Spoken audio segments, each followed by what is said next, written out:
Luana Guilange, criadora do Bonde da Gambiarra, e esse é o Bondecast. O Bonde da Gambiarra é uma iniciativa que pauta a metodologia educacional para ensino fundamental e médio por meio da valorização da cultura periférica. O Bondecast tem como objetivo promover uns papos bem maneiros sobre educação, tecnologia, design, arte, cultura e muitos outros assuntos. Então não deixe de acompanhar nosso podcast e seguir a gente no Instagram, @bondeda_gambiarra, para ficar ligado nos nossos conteúdos.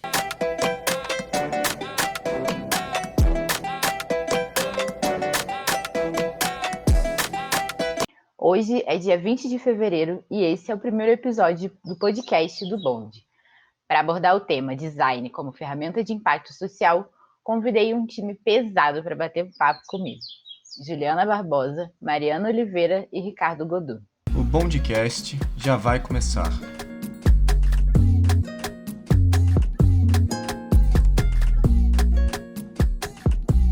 Então, a gente está aqui hoje para falar de design. Eu acho que quando a gente fala design, só a palavra já gera um monte de possibilidades na cabeça de todo mundo. Acho que até para quem é da área não é simples de responder o que é design. Então, a gente está aqui hoje para falar um pouco sobre isso. O design ele é uma área muito jovem ainda e muito ampla, tem diversas possibilidades de atuação, e eu acho que isso que gera um pouco essa dificuldade de definir. Existe também uma situação hoje muito de uma popularização de ferramentas de design que muitas vezes facilitam a geração de conteúdo para pessoas hoje, principalmente com essa coisa da internet sendo o principal meio de entrega e produção de conteúdo, né? Existem umas ferramentas que hoje estão muito mais acessíveis para as pessoas do público em geral, não só pessoas que já trabalham na área de design, que oferecem possibilidades mais simples de você gerar conteúdos, né? Então, até por conta disso, o design acaba, mais uma vez, sendo essa área que vive numa indefinição muito grande, as pessoas pensam muitas coisas diferentes sobre o que é design, atuam de formas muito diferentes no design, né? Então eu queria já começar daí a pedir para cada um de vocês se apresentar, falar um pouco sobre quem são vocês, o que vocês fazem.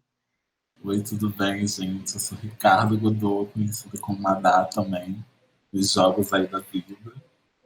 Eu odeio usar palavras em inglês, mas eu vou falar por uma questão de mercado, que eu sou videomaker e trabalho muito com design gráfico, apesar de eu estar me formando em design de produto.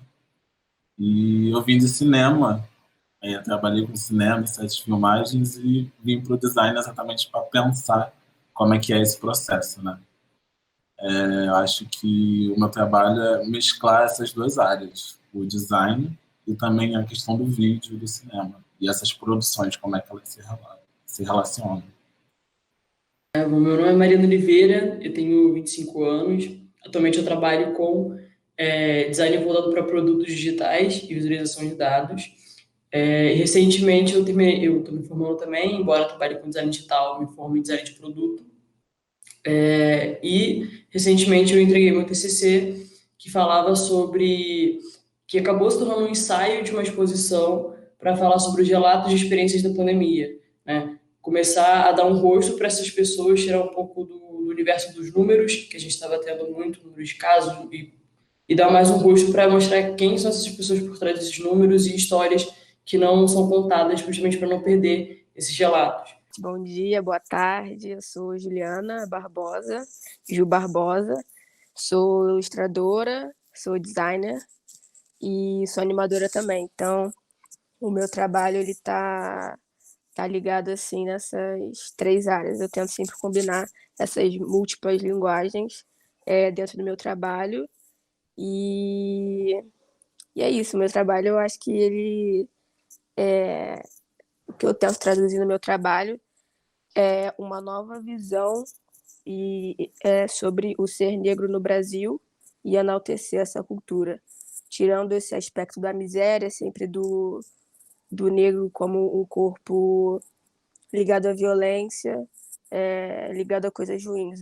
Então, meu trabalho, ele traz essa nova visão do negro como alegria, como felicidade, como cor, como forma de expressão e construção, né? Como um corpo importante como construção no Brasil.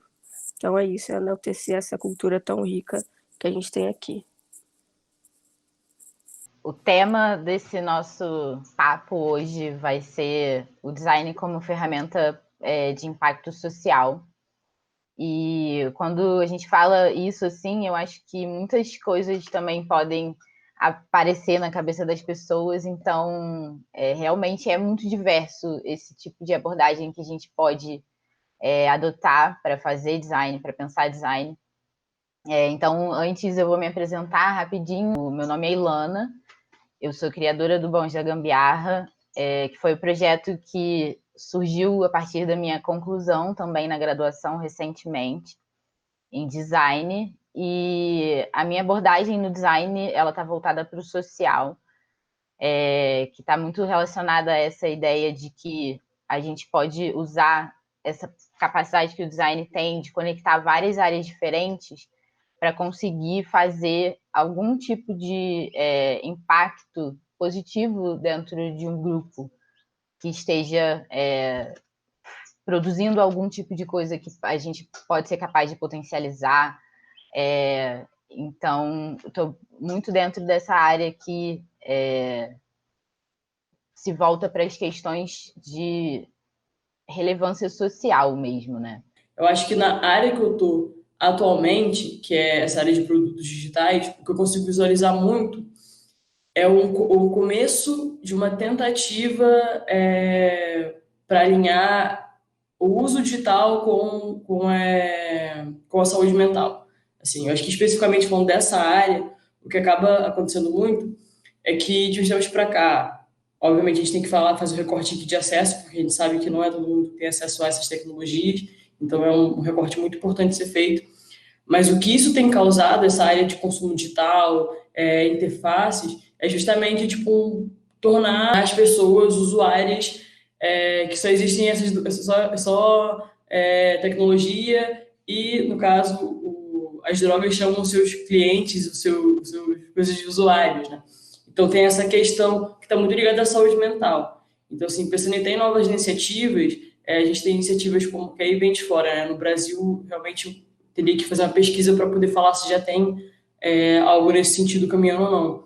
Mas empresas como a Humani, que o foco dela é justamente pensar como que o design relacionado à ética do design para produtos tecnológicos, sabe? Até onde você pode ir, qual é o limite para poder você invadir a privacidade das pessoas, qual é o limite de você desenhar um produto que a pessoa vai usar e qual é a sua responsabilidade dentro disso em relação ao vício que você vai gerar a partir disso ou não, sabe?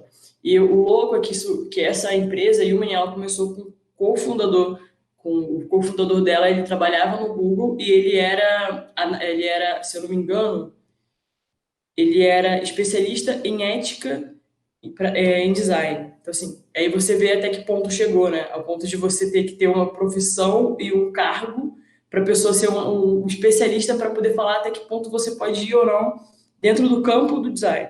Então, acho que, falando de produto digital, acho que é muito isso. Mas, pegando já outro ponto, acho que é muito essa análise de tipo, entender a metodologia de design como uma área que trabalha com pessoas, né? Não é necessariamente uma área que vai trabalhar com o cliente ou com o usuário.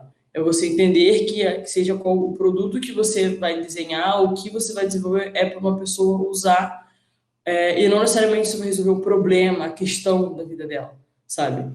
Muitas vezes, na verdade, o que você tem que fazer é escutar muito mais essa pessoa do que aplicar o que você conhece ali em cima. É essa pessoa que vai direcionar, sabe? Então é um pouco também do que eu tentava tratar no meu TCC, sabe? Tipo, existe uma pessoa por trás desse número, sabe? Existe um ser ali que tem uma história, né? Então você não pode tratar ela como um mero objeto para poder você construir alguma coisa.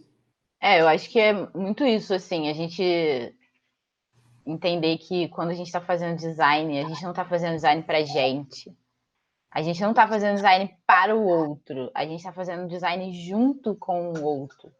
Porque o outro, ele tem muito mais conhecimento daquele universo ali do que a gente que está chegando para aprender, né? E é muito essa a posição que às vezes alguns designers não adotam, né? Que é de você chegar num lugar sem a pretensão de que você tem um conhecimento que está acima daquelas pessoas que estão ali.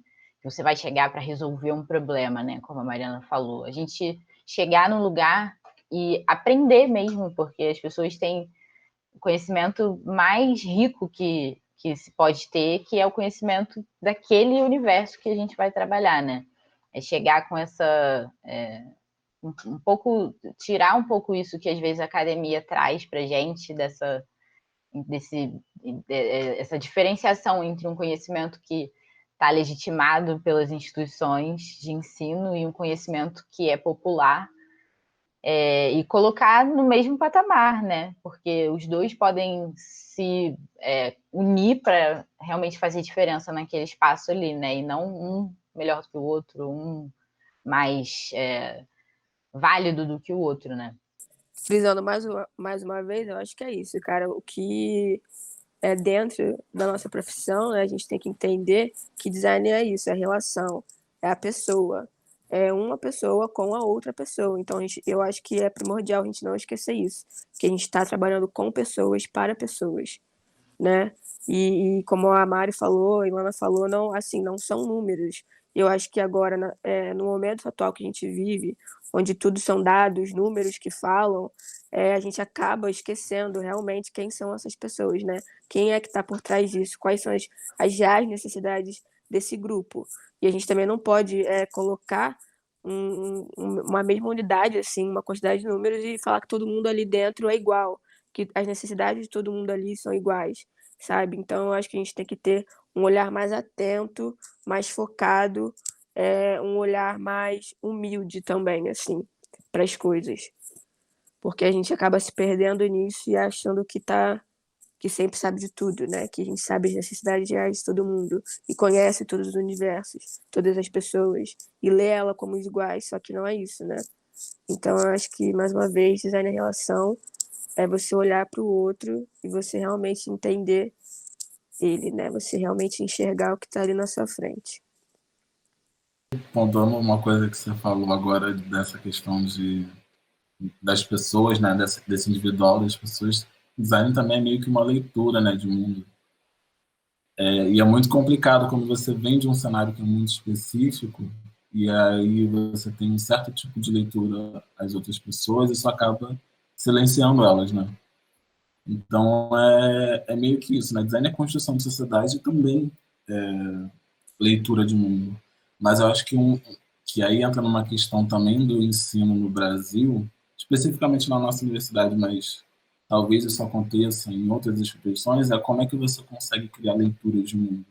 Como é que você ensina isso? Porque uma coisa que a Ana Carolina da Hora fala muito na hora numa entrevista que ela deu para o Bonde da Gambiarra, foi uma questão de um dos grandes problemas da educação tecnológica é que você quer ensinar a ferramenta e não o processo de aprendizagem, de construção dessas ferramentas.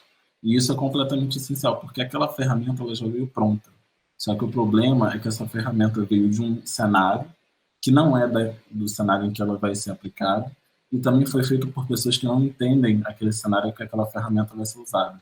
Então já entra em grandes questões você pegar um aplicativo, alguma ferramenta digital e inserir numa escola pública que muitas das vezes não vai ter talvez acesso à internet de qualidade para suportar esse suporte. Então é meio que quando a gente pensa em design com ferramenta social, eu acho que é isso, é trazer cada vez mais as pessoas, os cenários e essas individualidades, né? Porque é isso que você falou também. Dados, cada vez mais a gente está produzindo, a gente sempre produziu dados, mas nunca se produziu tanto quanto hoje. A questão é como é que a gente faz a leitura desses dados hoje em dia, devido à sua grande quantidade de produção. Tudo isso que vocês falaram, assim, na minha perspectiva, tem tudo a ver com responsabilidade, né? Acho que é muito às vezes a gente, justamente por não enxergar, muitas vezes, que a gente está fazendo coisas para pessoas reais, enxergar durante o processo de desenvolvimento de um projeto, que a gente está lidando com um usuário que é super impessoal e neutro, né, teoricamente neutro, a gente acaba caindo nessa armadilha assim de que talvez não importe muito o que a gente está fazendo, mas poxa, a gente está produzindo coisas que impactam vidas reais, né, de pessoas reais.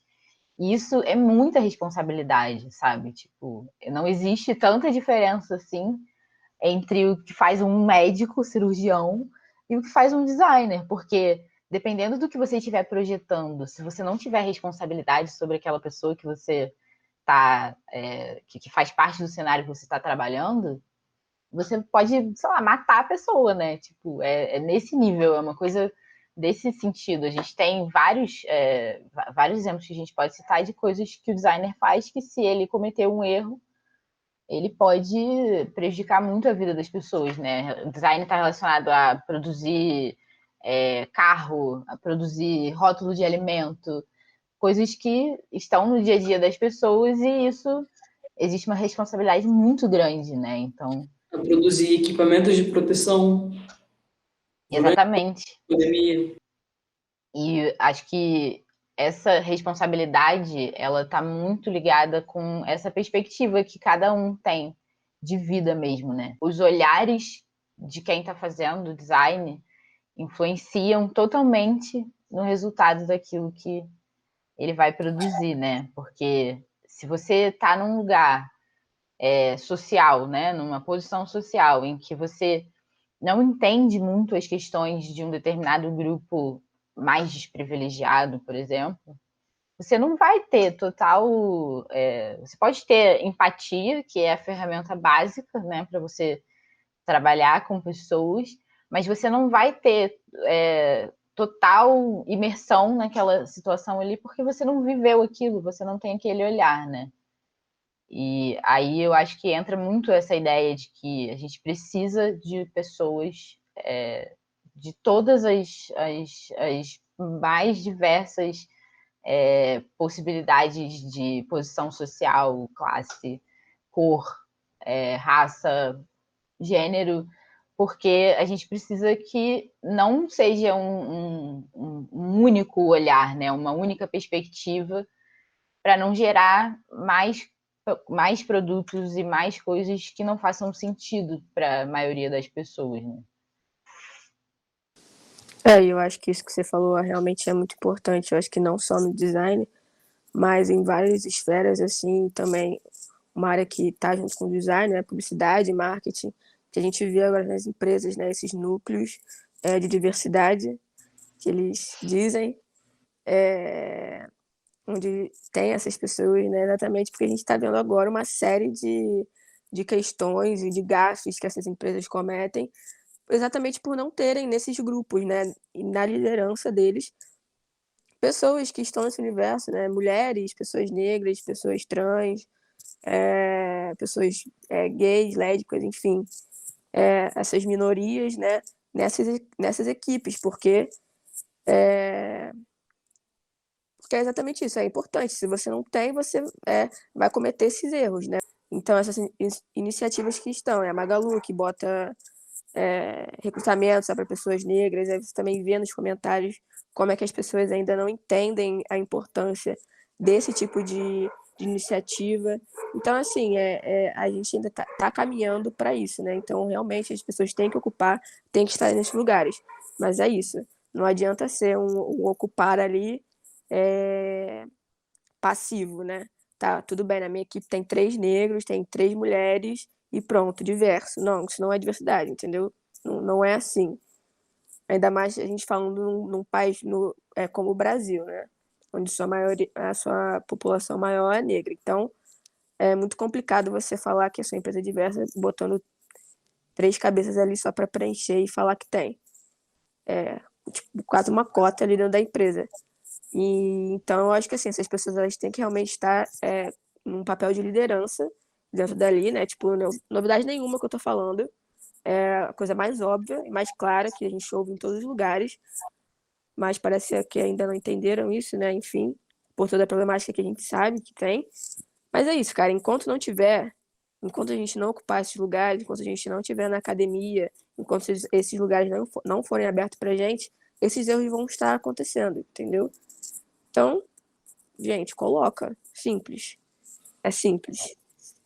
Não tem, Isso ferrou.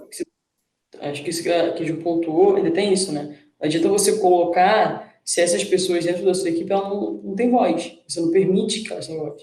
Né? Exato. Quantas empresas e áreas aqui aí não cabe nem citar, mas tem para uma divulgação externa, falar, eu tenho 50% de mulheres na minha empresa, tantos por cento de pessoas LGBTs ou pessoas negras. Mas aí, quando a equipe, cara, é coordenada por um cara branco, que ele não deixa ninguém, nenhuma outra pessoa ter opinião, entendeu? E você tá lá de enfeite, né? Exato. Tentou você colocar mais uma vez os seus números da empresa tá lá bonitinho, super diverso, mas, entendeu? E depois você não entrega o que você promete. Concordo totalmente. É muito isso, né? De que forma está sendo estão sendo feitas essas inclusões de que tanto se falam, né? Eu acho que é muito o perigo, assim, ações afirmativas são extremamente importantes por tudo isso que a Juliana falou, né? A gente não tem as pessoas nos lugares em que elas deveriam estar. A gente tem uma população que é maioria declaradamente negra, mulheres, e elas são geralmente, na maior parte dos cenários, as pessoas que não estão totalmente sobre-representadas em posições subalternizadas desde sempre, né?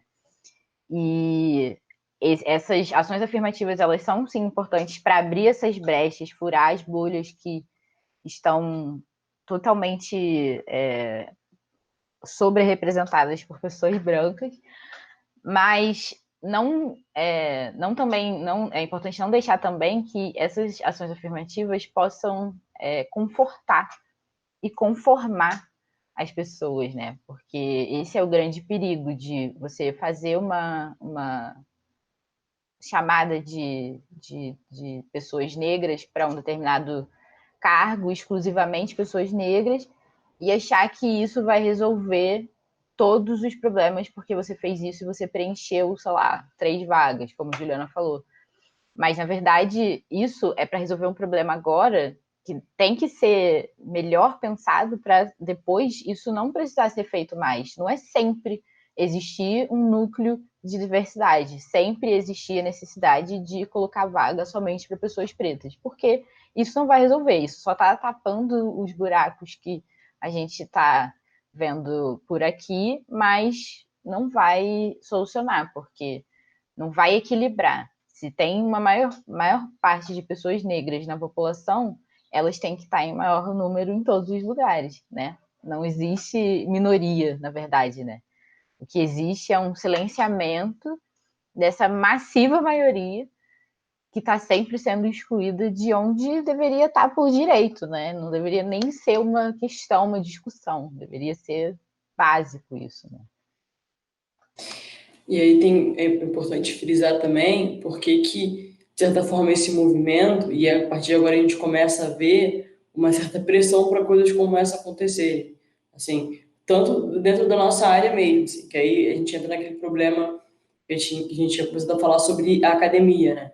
De você ter um núcleo de pessoas que estão ali dando aula, que estão formando quem vão ser os próximos designers aí, né? A nossa próxima geração, que na verdade não tem conhecimento dessas causas, não compreendem, entendeu? Porque tem uma visão muito fechada do que é produzir design e até onde o design pode ou não ir. A academia tem muito uma questão assim de continuar perpetuando as questões que a gente deve destruir completamente no design, né? Tem muito essa ideia assim de mercado ainda, de lucro, de produzir um monte de coisa que não vai ser relevante para a sociedade, E isso está muito relacionado justamente com essa ideia que a gente estava falando, né? De não ter pessoas com perspectivas diferentes, vivências diferentes. É muito repetitivo, né? As pessoas são sempre as mesmas, as que estão nos espaços de poder são sempre as mesmas, que que detêm a produção, são sempre as mesmas, vêm sempre dos mesmos lugares. E também as pessoas que estão, na maior parte, na sala de aula, educando os novos designers, as novas designers, também são pessoas que vêm desses mesmos lugares. Então, a academia, ela acaba, além de perpetuar esses dogmas que não funcionam mais para a nossa sociedade, acabam excluindo também as pessoas que não fazem parte desses grupos, né? Que não fazem parte dessa vivência. Então, eu acho que a professora, quando está dentro da academia formando novas pessoas e não consegue compreender também o próprio aluno, a própria aluna que está ali, que vem de favela, que vem de periferia, também acaba excluindo a possibilidade de transformação mesmo desses olhares, né? Porque não consegue entender aquela realidade, não consegue desenvolver empatia por aquela situação, por aquelas pessoas envolvidas naquele contexto, e acabam não conseguindo direcionar projetos que vão gerar resultados relevantes para aquele cenário ali, né? Também tem muito isso. Eu acho que aí tem uma questão, você começa a falar sobre essa questão até mesmo dos projetos, e aí você vê que começa a surgir, sim, projetos que são tidos como projetos de impacto social, só que, na verdade, partem de uma perspectiva de pessoas que não conhecem a área da qual elas estão querendo fazer projeto. Entendeu? É aquilo que você falou, não é a moradora de uma comunidade que cresceu ali, que sabe o dia a dia, que sabe a rotina daquilo ali, sabe como inserir para falar com as pessoas. Ou então, tudo bem, você pode não ser moderador daquela comunidade, mas você às vezes não faz o esforço suficiente para você trabalhar com o outro, entendeu? Muitas vezes esse conhecimento que é ensinado a gente a fazer é a gente chegar com o nosso conhecimento, empurrar o nosso conhecimento para aquela área e acreditar que isso está fazendo impacto social. Acreditar que com o seu conhecimento, de que você da academia, formado em design, deu design, seja o que mais, você vai ser capaz de resolver aquilo que a gente falou de novo, o problema essencial da vida da pessoa, quando na verdade aquilo ali pode nem ser um problema, ou então não é o maior dos problemas, sabe? Então você começa a ver vários projetos que se dizem ser projetos de impacto social, quando na verdade as pessoas nem utilizam aquilo, sabe? Ou então não vão ter dinheiro e não compreendem como utiliza aquilo. Então, e aí, como você falou, você começa a ver essa pressão, de certa forma, que ainda é muito pequena, tanto para empresas ou dentro da academia, com alguns projetos que se destacam e que acabam saindo da caixinha, falando de fato sobre impacto social, vindo muito a partir de pessoas que têm esse conhecimento ou se esforçam para ter essa bagagem. E aí tem esse paradigma, né? Tipo, alguns projetos aqui que realmente conseguem abarcar isso e outros projetos que não. E professores que vêm de uma outra área que não conseguem, muitas vezes, orientar certos projetos. Né? Então você começa a ter esses dois... quase duas formas de se fazer design social, né? Design com impacto social. É tipo o que uma área acredita e o que realmente é baseado no que você tem de experiência.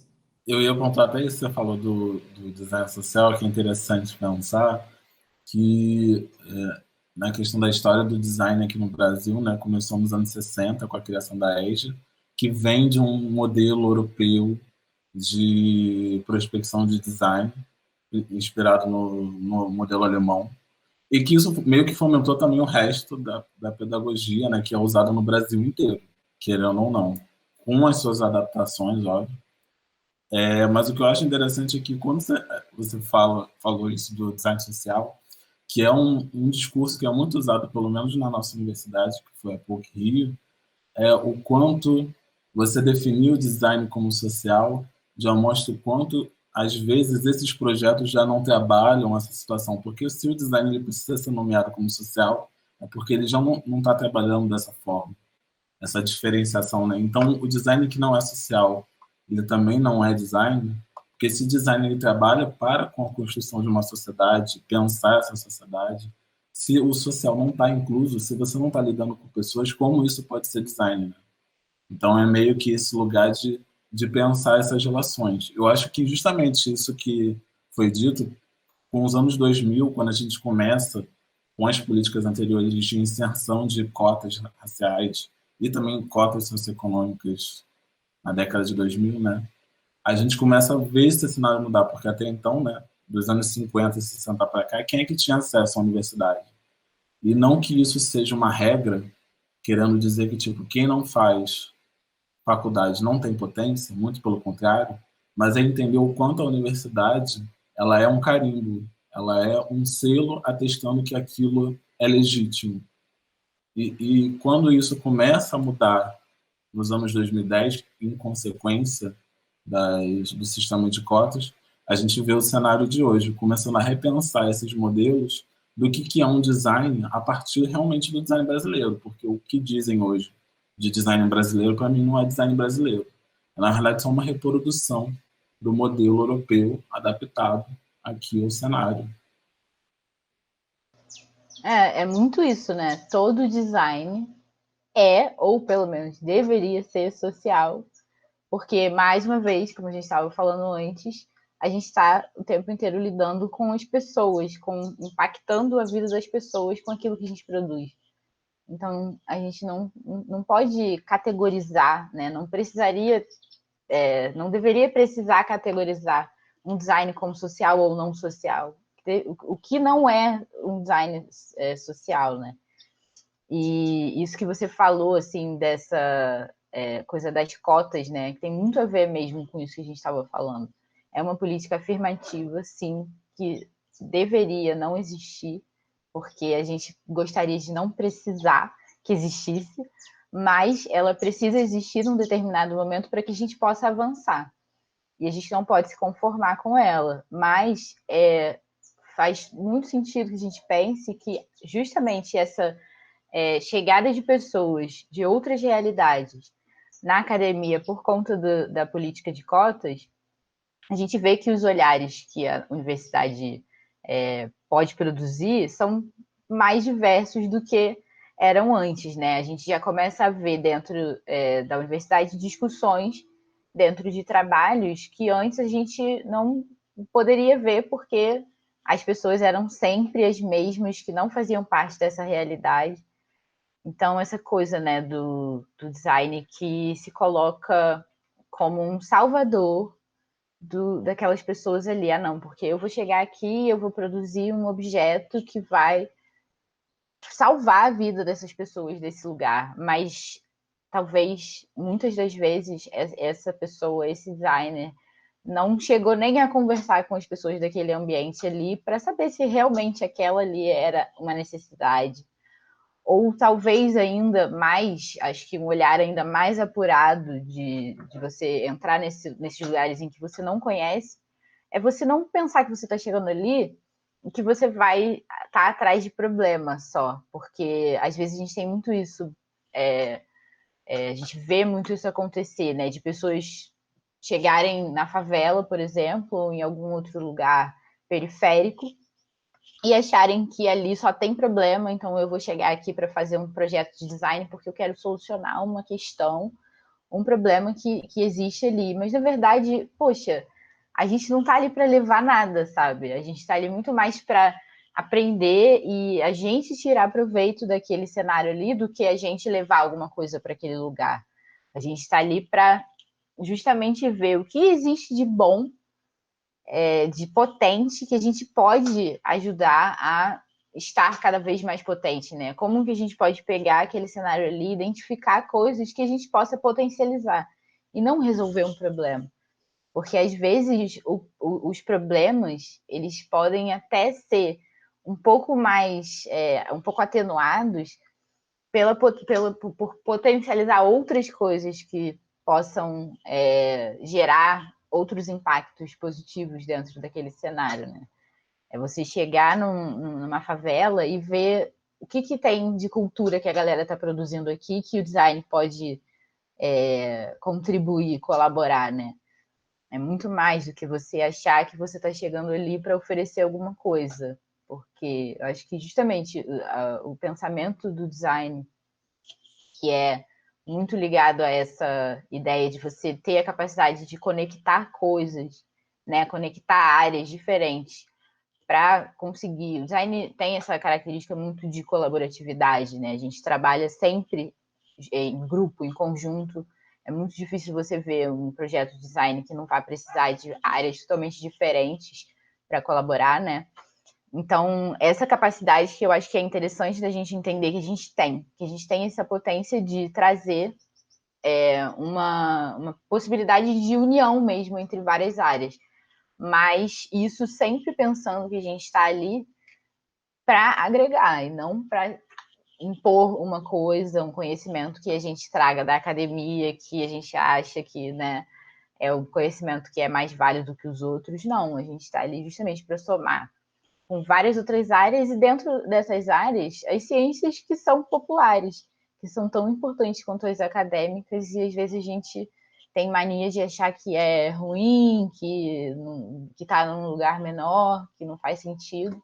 Que, na verdade, são as que mais vão trazer riquezas para os projetos, para eles não ficarem sempre naquela mesma coisa, né? Que geralmente, quando o projeto é feito nessa superficialidade, ele vai ser sempre igual a todos os outros, né? Acho que essa questão que você falou sobre a identificação de problema, né, que a gente diz é levado pela forma que a gente é ensinado a procurar um problema para ser resolvido, né? E aí a gente começa a entrar em estruturas de metodologias mesmo que falam para a gente que existe um processo a ser executado. A gente, que eu entendo o design como um conjunto de metodologias, de ferramentas para poder você usar junto com uma pessoa e identificar coisas a serem potencializadas, coisas a serem trabalhadas. No entanto, às vezes essa estrutura, que a gente vai vendo até uma questão assim, a gente falou sobre design social, né, que não deveria ter essa nomenclatura, mas a gente vê isso, acaba sendo forçada essa nomenclatura por causa de um design que é totalmente voltado para o mercado, entendeu? Que aí a gente começa a ver metodologias começa de solução de problemas, identificar problemas, que você tem uma estrutura que você tem que obedecer, que você tem que achar um problema, você tem que fazer uma pesquisa, que essa pesquisa vai passar por tais ferramentas específicas, né? Essa questão que a gente falou tanto aqui sobre empatia, e aí você cria mapas de empatia que, na verdade, você colocou ali na sua cabeça, entendeu? Não necessariamente você realmente conversou com uma pessoa, entendeu? Você não fez a ligação de empatia com aquela pessoa, sabe? Através da conversa, de observar o cenário dela. Às vezes foi simplesmente a passagem de uma estrutura que você foi ensinado a fazer, para você chegar no final com uma solução que, na verdade, essa solução tá rasa, tá... Às vezes não é uma solução, é só um novo problema, entendeu? É isso, você não criou uma solução, você criou um novo problema.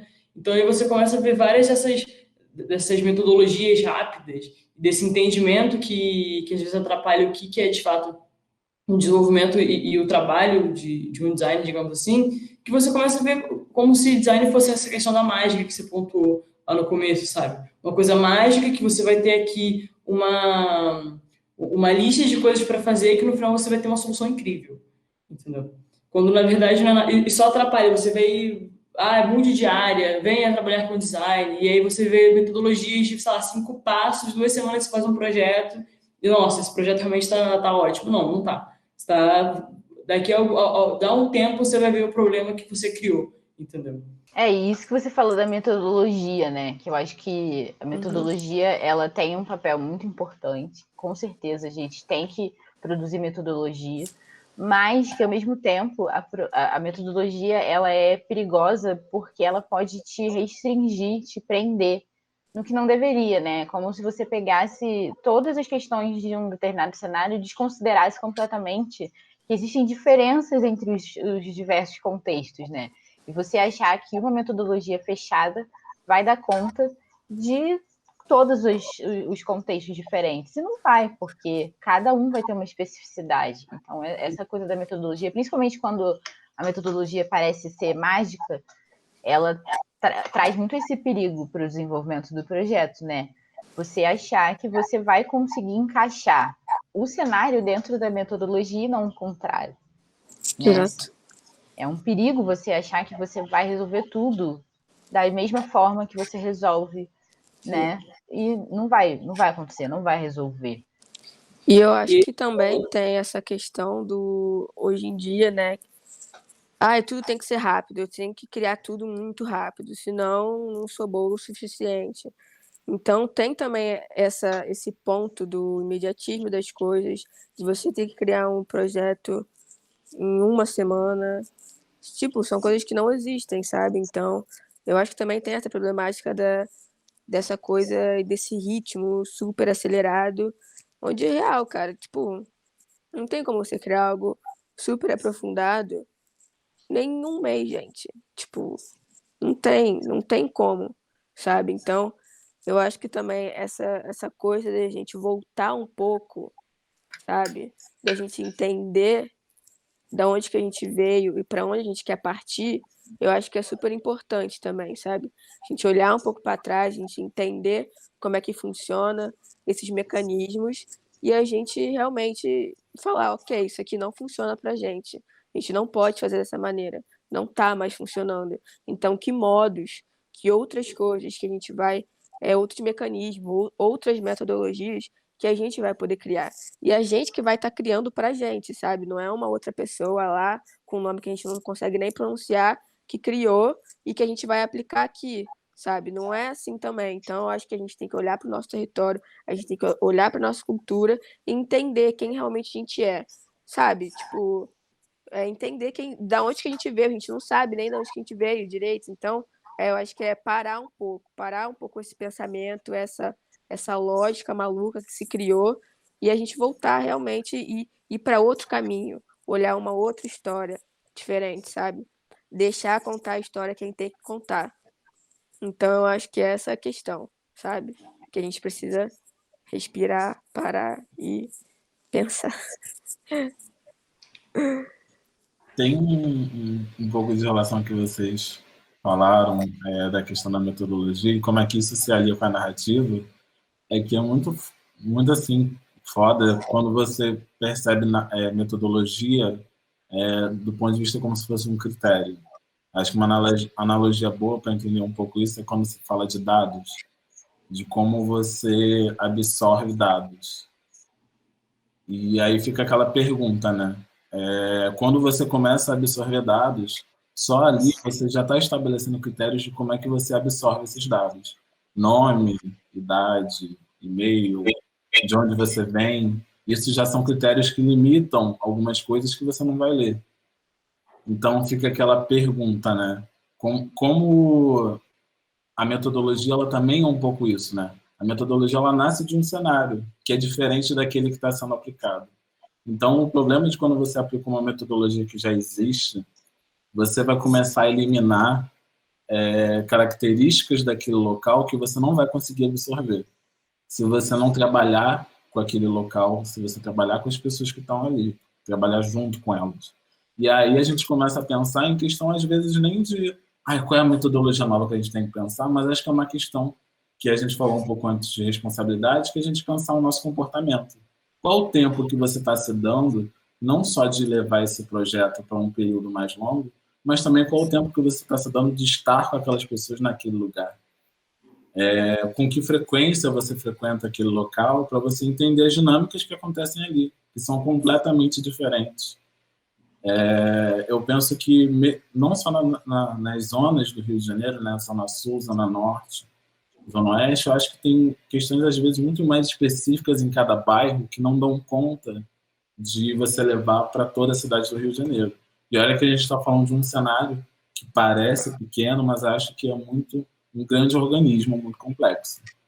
Então fica essa questão também, né? É uma disputa de narrativa e foi como a Juliana bem falou, né? Como é que você leva essas narrativas locais para um segmento um pouquinho maior, em que elas tenham um alcance maior, mas que elas também mantenham essa questão regional, do lugar de onde elas vêm. Você reconheça também a origem.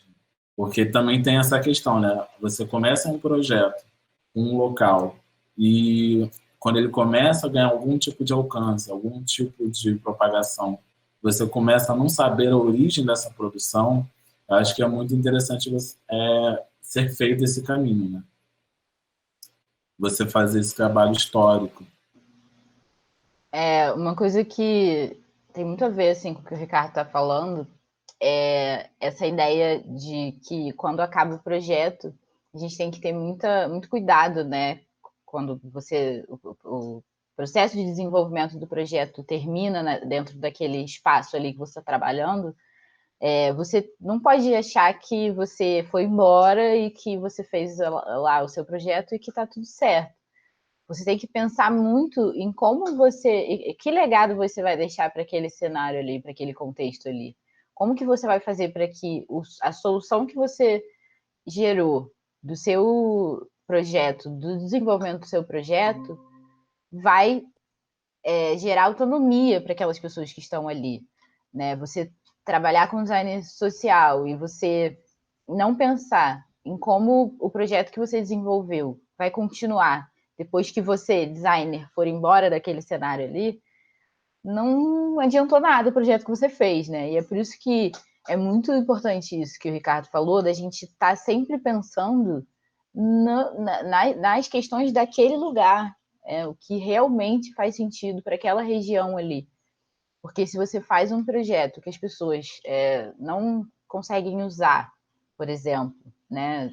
Não tem costume, não faz parte da cultura, não faz parte daquele cotidiano, que não cabe na rotina das pessoas, ou então que não seja acessível, não faz sentido, o seu projeto não funcionou, por mais que, sei lá, ele ganhe prêmio e todo mundo ache lindo, não deu certo, porque as pessoas não vão usar e não vão saber usar sozinhas, né, depois que você for embora do projeto, porque é isso que o Ricardo falou, a convivência é muito importante.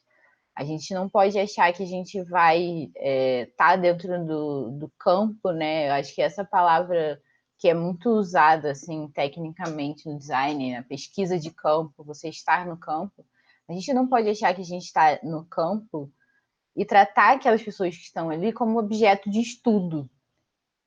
Porque eu acho que essa coisa, né, assim, que vem muito da antropologia, que é muito importante também para o desenvolvimento do projeto, é de achar que você vai chegar ali para estudar aquelas pessoas.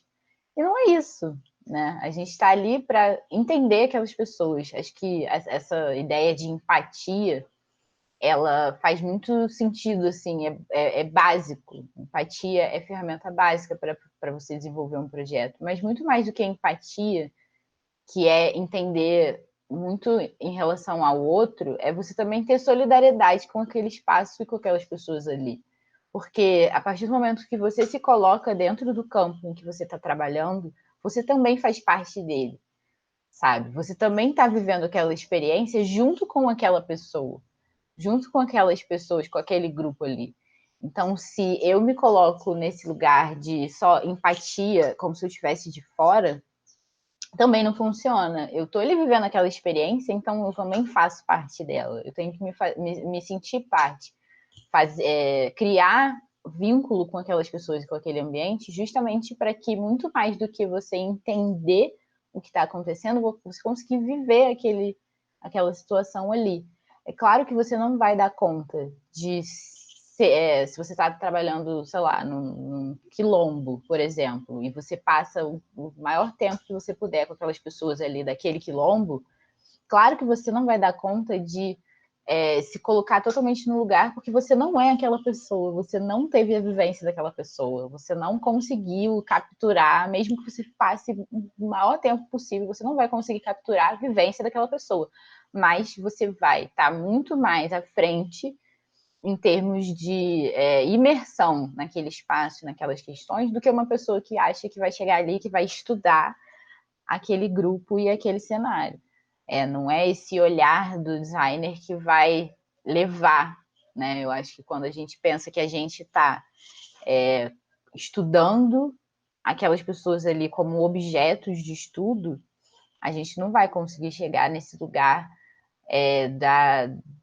da responsabilidade mesmo, né? Porque volta ainda para aquela coisa que a gente falou dos dados, as pessoas como números, como dados, como objetos mesmo, né? E não é daí que vai ser tirada toda a riqueza daquele lugar, porque você não vai conseguir enxergar aquelas pessoas também como potentes para trabalharem junto com você, né?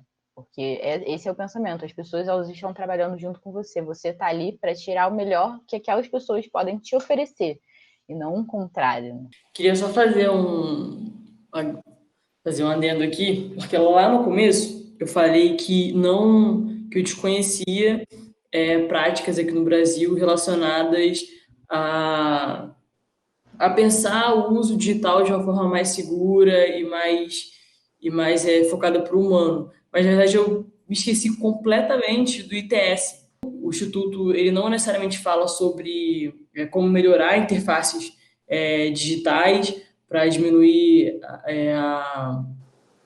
para poder o aumento da saúde mental, esse tipo de coisa, mas ele é muito mais abrangente do que isso. Ele fala de uma forma geral sobre práticas de privacidade, de regulamentação do uso da internet, de produtos digitais, e aqui no Brasil de uma forma geral. Então, é um instituto muito grande, muito importante. Ele é um instituto sem fins lucrativos para fazer pesquisas nessa área, e ele contribui muito para a regulamentação justamente da lei de privacidade de dados.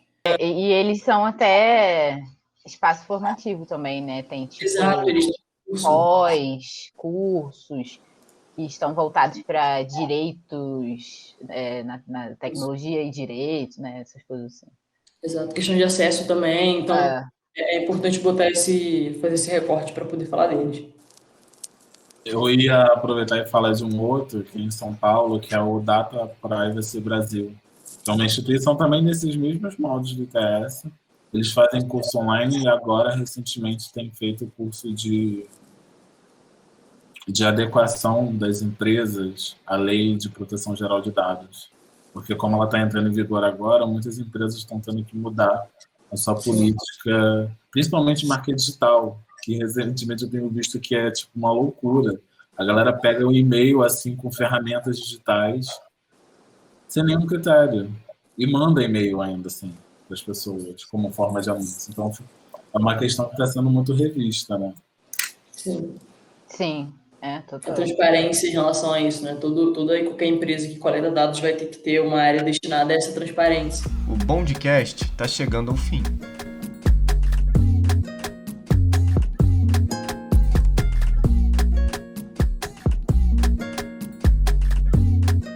Bom, antes de mais nada, eu queria primeiro agradecer vocês por toparem esse papo, foi super legal. Queria agradecer também quem está assistindo, quem está ouvindo a gente, e avisar para ficar ligado nas redes sociais, porque a gente vai lançar mais episódios do Bondcast. O Instagram também vai estar sempre cheio de conteúdo, então acompanhe a gente para não perder o que o Bond estiver aprontando aí pela frente. Eu queria agradecer ao Bond, a Ilana, a essas monas maravilhosas que estão aqui comigo agora nesse exato momento que transpassou afeto pela nossa amizade e pelo nosso trabalho também. E, por favor, sigam o Bond nas redes sociais, é Bond da _Gambiarra. Eu queria agradecer também o convite para estar participando desse primeiro papo do Bond, que muitos virão. Falar para você continuar esse projeto maravilhoso, falar para a galera, curtam o Instagram, escutem e aguardem os próximos episódios, vai ser muita coisa legal. E falar que foi ótimo ter essa conversa com vocês hoje, papel um pouco sobre isso, sempre bom e importante, e pronta para as próximas conversas que virão. Também, eu quero agradecer ao Bond por esse convite, por estar falando aqui, né, fomentar um assunto super importante e rico. E é isso, gente. Siga o Bond no Instagram, Spotify, em todas as plataformas que ele estiver, que vale a pena, o conteúdo é super importante. Divulga para os amigos, família. E bora lá. Valeu, gente.